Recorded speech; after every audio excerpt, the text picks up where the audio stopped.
Birna, þetta fór ekki kannski alveg eins og þið höfðu vonað?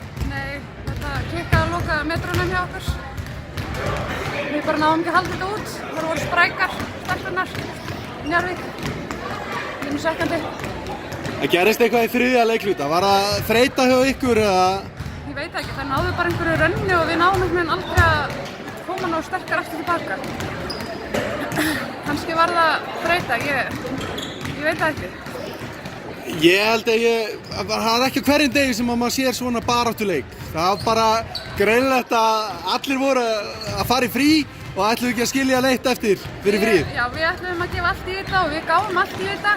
Njarðvíkurstelpurnar voru líka bara hörkuduglegar, það var hörkuleikur og í dag féll þetta þeirra megin. Við vorum svolítið að gambla til að reyna að ná þeim og þá náttúrulega enda munurinn meira. Mér finnst þetta jafn leikur þó kannski að stigaskori segja eins og þetta hefði verið meiri munur en þetta var jafn leikur allan leikin og ótrúlega bara flott framtak hjá báðum. Við vorum bara óðumar í dag.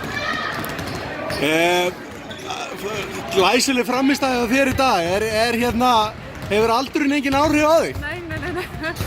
Bara verð betri með aldrinum. Nei. Þetta bara, í dag var þetta bara þannig að stelpurnar voru bara spila fyrir mig, skilurðu, og í dag var að ég næsta leikar en einhver annar, þannig að það skiptir svo mikið máli hver skorar, bara liðsheildin og hún er flott hjá ÍR.